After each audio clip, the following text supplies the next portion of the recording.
जी भाजी भाजी ਤੁਹਾਡਾ ਸ਼ੁਕਰੀਆ 14 ਤੁਸੀਂ ਦਿੱਤਾ ਸੀ ਤੇ ਬੜਾ ਸੋਹਣਾ ਇੰਤਜ਼ਾਮ ਚੱਲ ਰਿਹਾ ਸੀ ਤੇ ਮਾਸ਼ਾਅੱਲਾ ਮਹਿੰਗਾਈ ਦੀ ਵਜ੍ਹਾ ਤੋਂ ਨਾ ਥੋੜੇ ਜਿਹੇ ਹਾਲਾਤ ਖਰਾਬ ਹੋ ਗਏ ਨੇ ਤੇ ਤੁਹਾਡੀ ਮਿਹਰਬਾਨੀ ਕੋ ਥੋੜੇ ਜਿਹੇ ਇਮਦਾਦ ਕੀਤੀ ਜਾਵੇ ਤੇ ਉਹਦੀ ਵਜ੍ਹਾ ਤੋਂ ਮਾਸ਼ਾਅੱਲਾ ਬੱਚੇ ਵੀ ਪੜ੍ਹ ਰਹੇ ਸਨ ਖਾ ਪੀ ਰਹੇ ਤੇ ਮਾਸ਼ਾਅੱਲਾ ਉਹਦੀ ਦੁਕਾਨ ਮੈਂ ਚਲਾ ਰਿਹਾ ਵਾ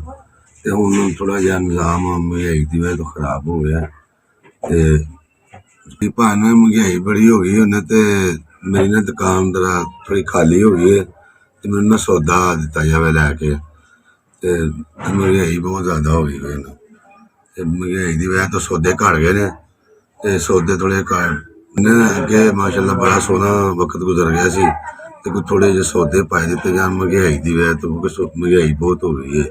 ਤੇ ਚਲੋ ਮੇਰਾ ਹੁਣ ਅਗਾਂਹ ਸਾਲ ਲੰਘ ਜਾਏਗਾ ਵਕਤ ਹੋਰ ਮਜ਼ੀਦ ਥੋੜੀ ਜਿਹੀ ਭੈਣ ਹੋਰ ਮਦਦ ਕਰ ਦਿਓ ਅੱਗੇ ਤੁਸੀਂ ਪਾ ਕੇ ਦਿੱਤਾ ਸੀ ਸੌਦਾ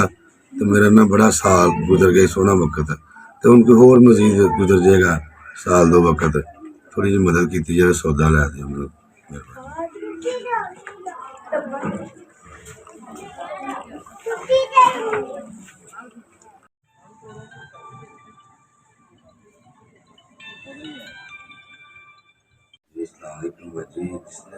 ਬਾਜੀ ਨੇ ਜਾਂ ਭਾਈ ਨੇ ਲੈ ਕੇ ਦਿੱਤਾ ਬੜਾ ਸ਼ੁਕਰੀਆ ਉਹਦਾ ਤੇ ਅੱਗੇ ਵੀ ਲੈ ਕੇ ਦਿੱਤਾ ਸੀ ਚਲੋ ਮੇਰਾ ਰਿਜ਼ਕ ਚੱਲਦਾ ਪਿਆ ਅੱਲਾਹ ਤਾਲਾ ਤੁਹਾਨੂੰ ਤੰਦਰੁਸਤੀ ਦੇਵੇ ਔਰ ਤੁਹਾਡੇ ਬੱਚਿਆਂ ਨੂੰ ਅੱਲਾਹ ਦੀ ਜ਼ਾਤ ਤੁਹਾਨੂੰ ਹੋਰ ਵੀ ਤੌਫੀਕ ਦੇਵੇ ਸਿੱਧ ਕਰਨ ਦੀ ਤੇ ਅੱਲਾਹ ਬਾਜੀ ਜਿਹਨੇ ਵੀ ਲੈ ਕੇ ਦਿੱਤਾ ਉਹਨਾਂ ਭਲਾ ਹੋਵੇ ਤੇ ਮੈਨੂੰ ਨਾ 7400 ਰੁਪਏ ਦਾ ਸੌਦਾ ਵੇ ਤੇ ਚਲੋ ਭਲਾ ਹੋਵੇ ਅੱਲਾਹ ਤਾਲਾ ਤੁਹਾਨੂੰ ਹੋਰ ਤੌਫੀਕ ਦੇਵੇ